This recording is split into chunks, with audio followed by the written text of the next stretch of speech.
It's a paper showing that there is a trend to find more injuries, especially the hamstring injuries, after performing high intensity runs. So if you consider that the MDP is a way to capture a window when you have a very intense activity, after this MDP, some minutes after this MDP, in theory, the player is more prone to present an injury. We are not predicting, we're not saying that there is a causal effect, there isn't, but we can say that if you have a MDP period, the player will be fatigued or transiently fatigued, and for a couple of minutes after this MDP, he is more prone to present these injuries, especially musculoskeletal injuries, and especially the hamstring injury. Welcome to FSI Talks, where football experts from around the world share practical and updated knowledge with the FSI community. Welcome to FSI Talk, where the best experts in the world come together to talk about football. My name is Alberto Fílter. I'm FSI Lab Manager, and I will be the host of this special talk. Today, we are going to talk about the most demanding period in football. And to talk about that, we have with us my friend Fabio Nakamura. It's, as you say, it's professor at the Mayer University, top researcher with more than 250 papers and more than 100 related to football topics. Welcome, Fabio. How are you? Thank you for the invitation, Alberto. I'm fine, and I hope you're good as well. Okay, the first question is easy. Could you show us a little review of your professional and academic achievements? Yes, I don't look like a Brazilian person, but I was born in São Paulo, in Brazil. This is the biggest city in our country, and I was raised in this city and in the state of São Paulo. So I had my undergrad background at the University of São Paulo. It's the biggest university in Latin America, and I got my master and PhD at the State University of São Paulo. It's in the countryside of our state. It's a big state if you compare to some countries in Europe. And I did it in Rio Claro. It's a small city around 200 kilometers far from São Paulo. Okay, as you know, we are going to talk about today the most demanding period. You are an expert in this topic. And the first question is define what is the most demanding period or the worst cases scenarios. Yeah, actually, if we analyze the match, we can easily observe that there are many periods of low intensity activity, and sometimes the players are engaged in more intense locomotor activities and other kinds of actions that are soccer specific.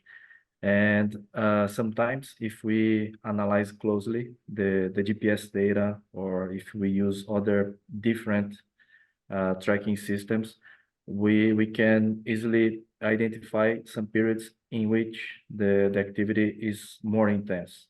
So when we use some windows, we can speak about it later, about the rolling averages or the fixed length windows. We can easily identify some periods in which the players are engaged in more intense activities. So this is what we call the most demanding periods of the match.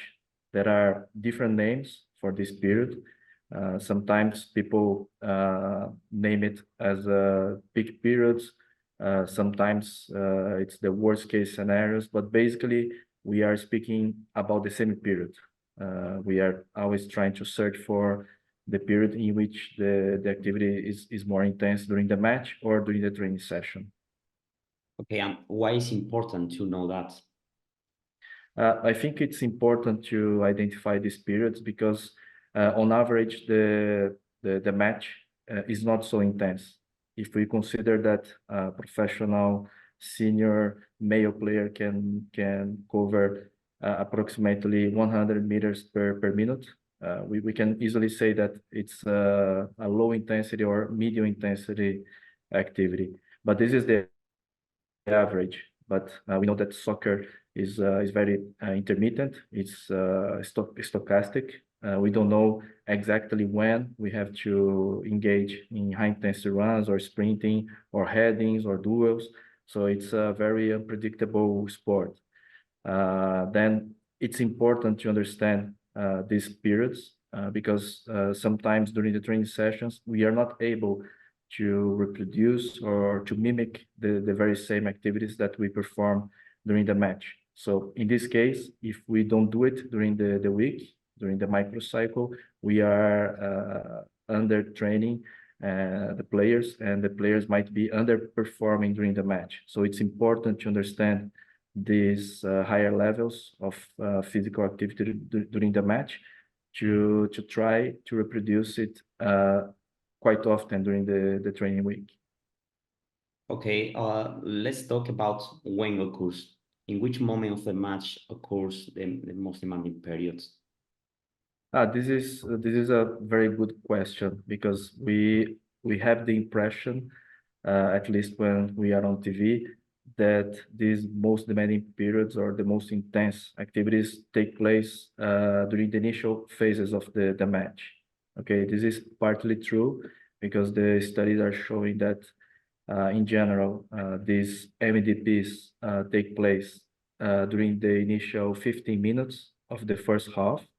But actually, when we analyze the data from different studies, we can identify a very spread distribution of these MDPs over the match duration.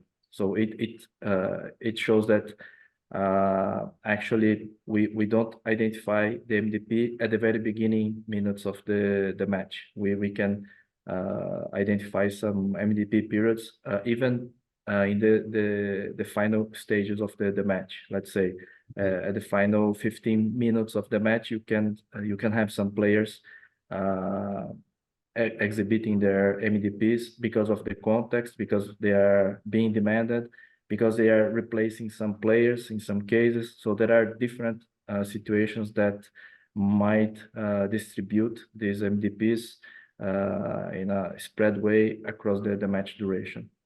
Yeah, it's in this line. Is the MDP for every player at the same time?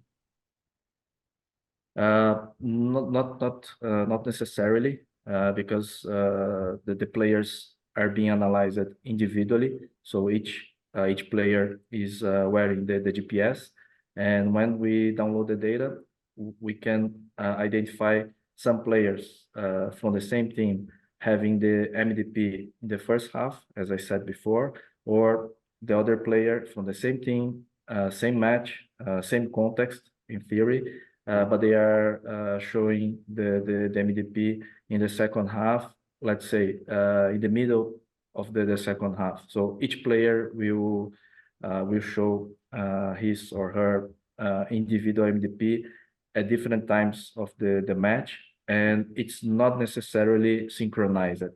Sometimes, depending on the action, especially some offensive transitions or even defensive transitions, you can have one or two players showing the MDP at the same time, but this is not necessarily the case. That's why it's important to individualize the MDP and to tailor the training according to the profile, because some players tend to show the MDP when they are already fatigued. So it's important to train these players to have like an engagement during these high intensity activities, but in a fatigued state. It's important to place in your training session these MDP periods in a way that mimics the training the competition demands.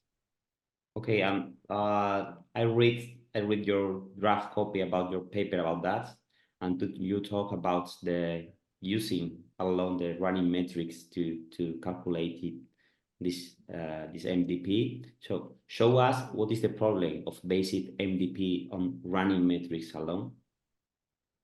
Yes, at the moment we are basing our MDP calculations on GPS metrics, and in general we are not using the accelerometer. We are using the GPS in general, total distance, the high intensity distance, the sprinting distance, and so on. So we are basing our decisions regarding the MDP on simple and widely used measures provided by GPS. But we know that we can also calculate MDPs based on different metrics. Actually, I have a student, it's a PhD student doing a very nice series of studies about the use of the accelerometer. And if you take X, Y, and Z measures and the resultant vector of acceleration, not from the GPS, but from the accelerometer embedded in the GPS, you can also have a very accurate measure of training load. In general, we overlook these measures, but in the future, I foresee that some practitioners and some sports science will also use these accelerometer-based measures or metrics to derive some MDPs. So what I'm saying is that the MDP is highly dependent on the metrics that you are using. So it's part of the decision of practitioners and sports science on how to use these metrics and which metrics to choose in order to derive these MDPs. It's an important topic that needs to be better addressed in future studies, and I think that we need to hear the experience of the professionals, the fitness coaches, and even the sports scientists that are working for the clubs in order to have better metrics and more comprehensive understanding of these MDPs. Okay, imagine this situation. You can choose internal load, external load. What metric do you choose for obtaining these MDP metrics? Yeah, this is also a good point, Alberto, because we are heavily investing on GPS metrics, and I think that this is good because we can have some mechanical insights about the demands of the match and about the training, but we are overlooking and sometimes we're even ignoring the physiological stress that these high intensity periods can cause to the athlete's organism. So the body will react differently across different players. You can have the very same mechanical demands across different players, but the players will respond differently. And that's why it's important to synchronize the GPS data with heart rate or with other measures of internal loads. And this can help us to better understand how the players are coping with the MDPs. Because if you have a player covering a given distance during 5 minutes, 3 minutes, or 30 seconds windows, and you have higher heart rate measures, it means that this player is suffering more to perform that workload.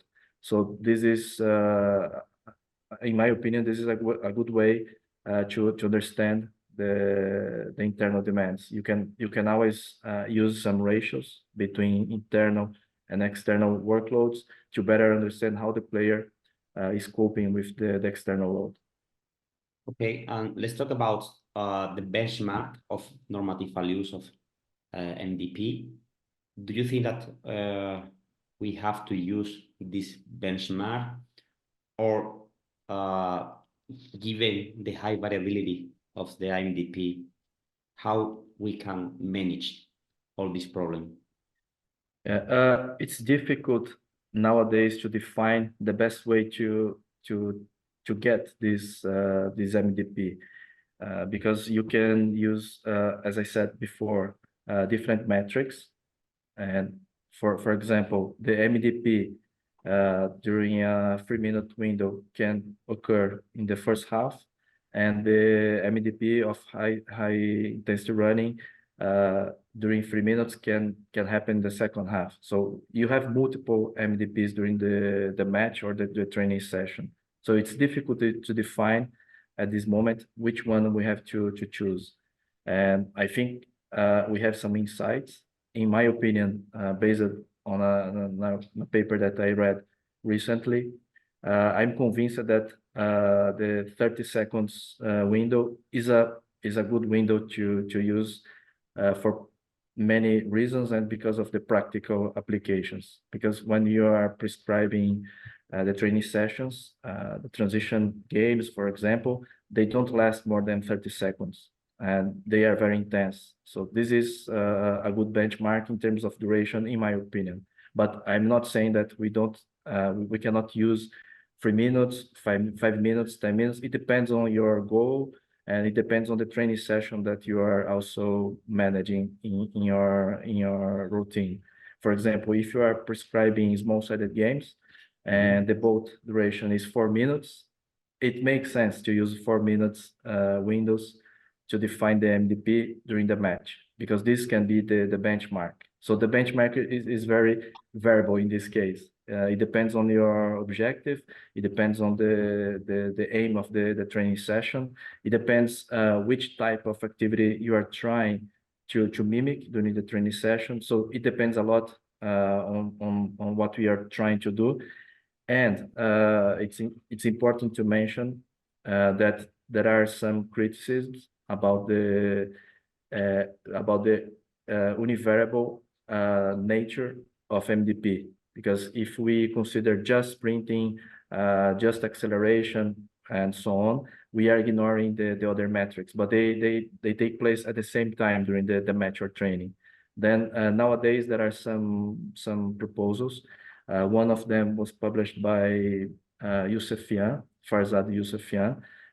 This is a Canadian guy living in Portugal, and he did a very interesting paper showing that you can have a composite MDP, meaning that if you sum the medium and high intensity and sprinting activities in the same window, this is a composite analysis. You are not trying to analyze sprinting separately from acceleration or separately from high intensity run. You can make some compositions depending on the interest you have, and depending on, again, on the objective of that training session.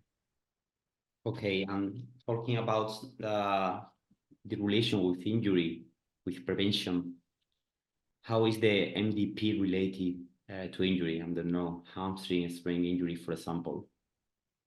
Okay, there are no evidences regarding MDPs and the injuries, but there is a very interesting paper. It was published by a Spanish colleague.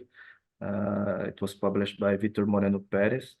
It's a paper showing that there is a trend to find more injuries, especially the hamstring injuries, after performing high intensity runs. So if you consider that the MDP is a way to capture a window when you have a very intense activity, after this MDP, some minutes after this MDP, in theory, the player is more prone to present an injury. We are not predicting, we're not saying that there is a causal effect, there isn't, but we can say that if you have a MDP period, the player will be fatigued or transiently fatigued, and for a couple of minutes after this MDP, he is more prone to present these injuries, especially musculoskeletal injuries, and especially the hamstring injury.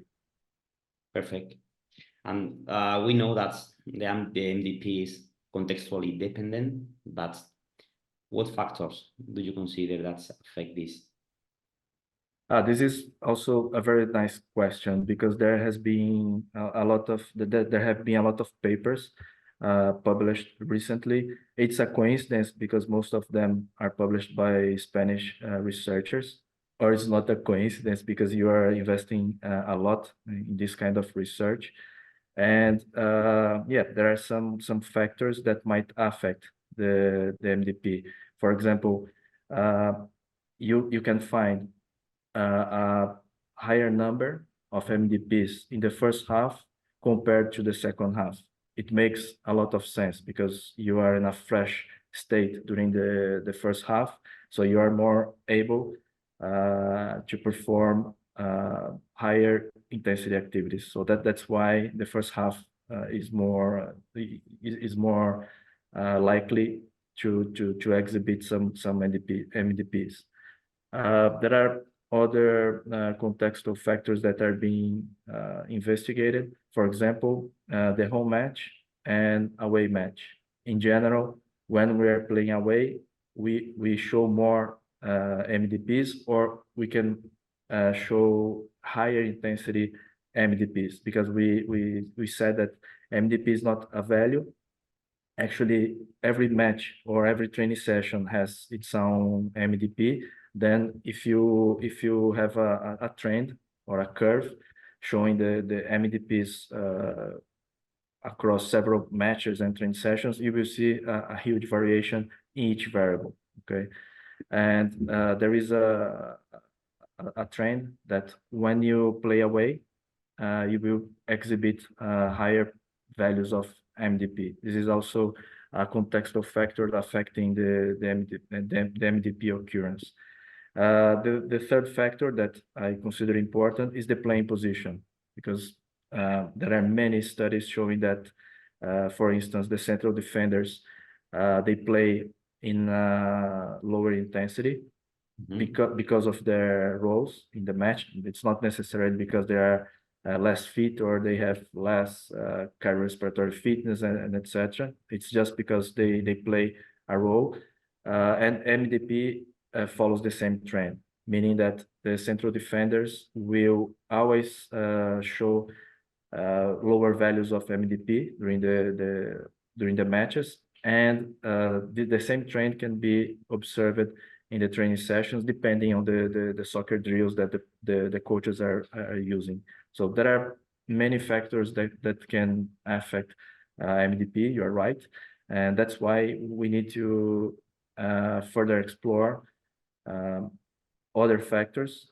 For instance, we just finished a study with Flamengo. Flamengo was playing the under 20 Libertadores da América version, because we have the senior players playing the Libertadores, but there are also other competitions for the youth. And in this study, we show that the central players in the pitch are also showing lower values of MDPs compared to the players in the lateral positions. So this is also interesting to highlight the positional differences that we can find in terms of MDP, and this is also part of the context.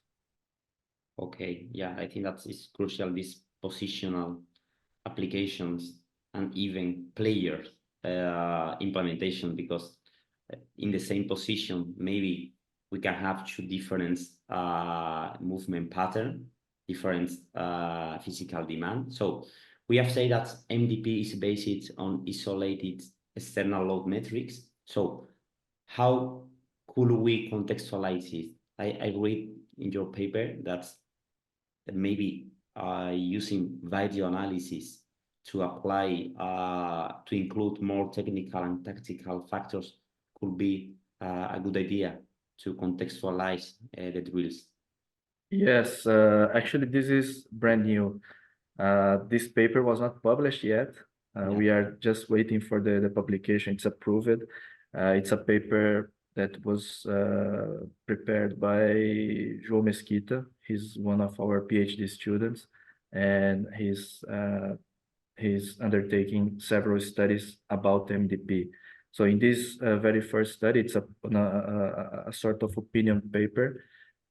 he was trying to convince practitioners and sports scientists that when you have the MDP according to or based on the GPS analysis, it's just a partial view of the MDP, because to have a more comprehensive view of MDP, we need to understand what's happening during that moment of the match. So that's why he's also synchronizing at this moment some video analysis with the GPS data to give a better contextual evidence of what's happening at that moment of the match when MDP is taking place. Because if you have, for example, the stoppage when the ball is not in play, of course the activity profile will be lower. So in general, MDP will be observed when the player is actively participating in that play, and in general he's in the offensive or defensive transitions, and this is what he's trying to better understand. So that's why we are also trying to analyze the most suitable window of analysis, because we are using a rolling average for sure. All the researchers are using rolling average, meaning that we are like using a flexible window to locate the MDP during the match. And when we find this period, we are trying to understand what's happening at the moment of the match. Of course, there is a huge variation in the context, but we are trying to search the most prevalent situations where MDP is taking place. Okay, and talking about the use of absolute of relative threshold of sprints, could MDP be over or underestimated according to absolute sprint threshold? Okay, this is also a good question, because now we are merging different topics in the analysis of the match. Because MDP is not necessarily dependent on the thresholds, but in general, we use the same thresholds used in the GPS analysis, which means that for senior players, in general, we cut at 25.2 kilometers per hour the threshold for the definition of a sprint. But as you know, there are players that are very slow, and they struggle to have this 25.2 value surpassed. So that's why we have been also advocating that it's better to use individual thresholds. So if Alberto is a central defender and he has let's say 29 kilometers per hour as peak speed during the match, it makes sense to use a lower threshold compared to another player who can easily reach 33 kilometers per hour as the peak speed. So it's important to individualize these sprinting zones, the high intensity zones, based on maximal aerobic speed, for example. And based on this individualization, we can better explore and understand the MDP. So at the moment, nobody is doing it. So you gave a very good idea. It's a good insight, because I think in the future, the clubs and the staffs will start using MDPs more often, and they will start using individual thresholds as well. Absolutely, absolutely. And do you think that's this the peak of that you use for to cut the threshold should be in the season or in the peak of each match? Okay. It's difficult to address this question, because if you have a player with a huge variation in fitness levels during the season, it makes sense to use the last, let's say, 4 matches in order to update the values. And I think this is the case in most of the elite clubs. They should be always assessing the peak speeds detected during the matches, and then you can always make some corrections to the thresholds. A different alternative is performing sprinting tests during the preseason, because it's quite difficult to perform this test during the season. And then you can use fixed values, individual, but fixed values across all the stages of the season. It's difficult to answer at this moment which option is best. But in my opinion, it's better to use the match values of peak speeds, not necessarily using sprinting tests. And it's important to update these values over the duration of the season. And I think it's more individually tailored decision making. Okay, and the last question about the most demanding periods is the more practical question. How to prepare player for these periods, and if you can give us some tips for practitioners. Yes, I just read a very interesting paper. They used this 30 seconds window to define the MDP during the match. And interestingly, they observed that during the training sessions, in general, all the metrics are way below the metrics that you find during the matches. So every drills that we use in the training sessions, it might be match day -4, -3, -2, all the days. In general, you will under stimulate your player, because you are not achieving the MDP of the match, with the exception of acceleration, deceleration, because we know that during small-sided games, the acceleration are even higher than the match. But if you choose sprinting, for example, you are always under training the sprinting according to your standard MDP during the match. Then this group of researchers also performed some analytical training, and they showed that in this case the metrics are closer to the metrics observed during the match.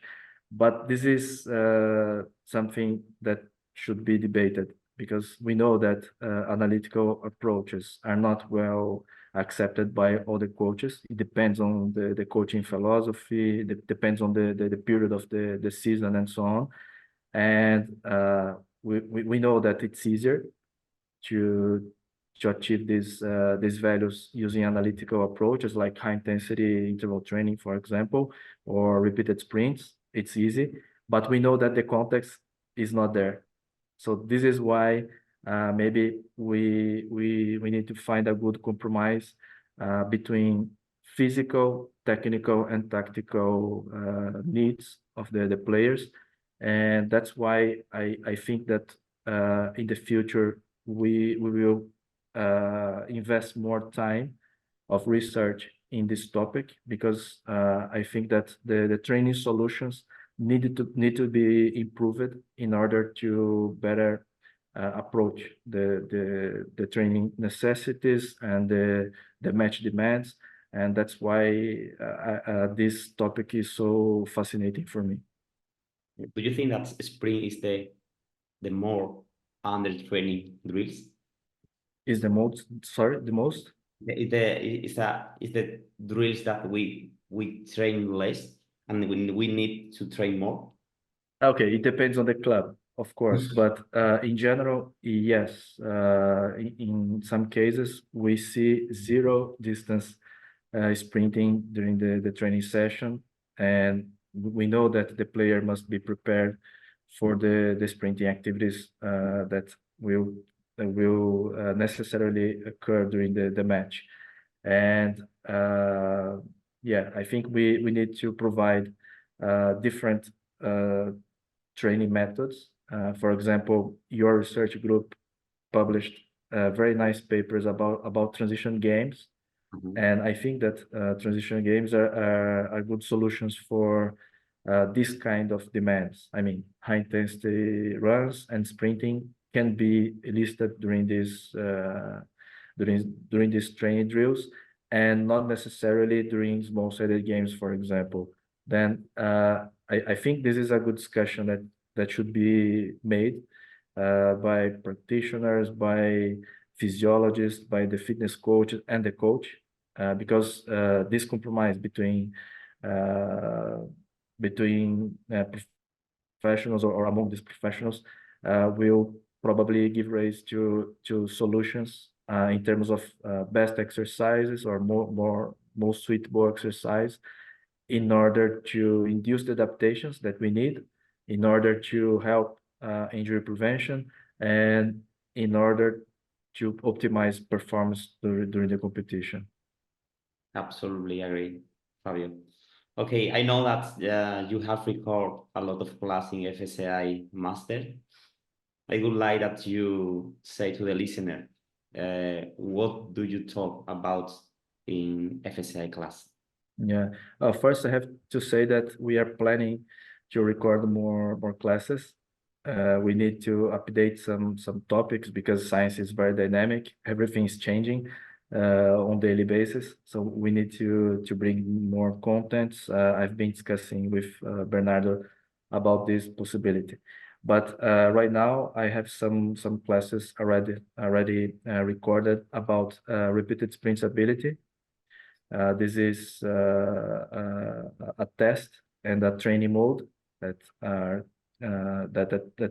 currently used by fitness coaches to prepare the players to better tolerate the repeated sprinting activities during the match, and this can be also done during the training sessions. And I was speaking about the bioenergetics of repeated sprints, the training methods to improve repeated sprints. And curiously, at the moment, we say that repeated sprints can be improved by using training methods that are not necessarily specific to repeated sprints, meaning that sometimes high intensity interval training is more effective in improving repeated sprints compared to repeated sprints per se. Okay, this is an important point, and this is something that the research is supporting. And the other topic is about a range of motion.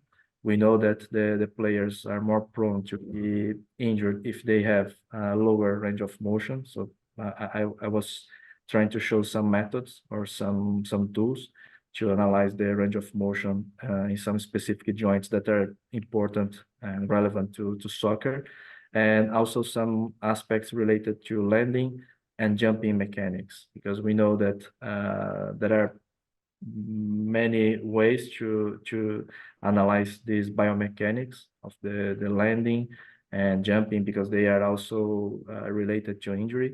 And yeah, I have this lesson about these topics in conjunction. I'm sure that's our very high level class, Fabio. I'm sure. So Yeah, thank you. Out of football, what is your favorite sport, and what has that sport provide you for your football daily work? Okay. I've never played soccer, actually. That's not my sport. My favorite sport is track and field. I used to be a sprinter, not a good one. Otherwise, I would be sprinting, not teaching. But yeah, I think this sport is a very very important base to other sports, because in most sports, especially the team sports, you need to run, you need to sprint, and you need to jump. And the basis of these movements can be learned in track and field. And most of the physical capacities that are important to soccer, for example, are also developed in track and field. Of course, there are specialists. Sprinters are not good in endurance distances, and vice versa. But in track and field, you can find, the extreme values of velocity, power, strength, and I think this is the beauty of this sport. So I learned a lot from track and field, but we know that in soccer we cannot develop these capacities at extremes like in track and field. Absolutely. Thank you so much. It will be an honor and pleasure having you here. Thank you a lot for your contribution, Fabio. I thank you, Alberto. It's a good pleasure to see you again, and I hope we can meet again.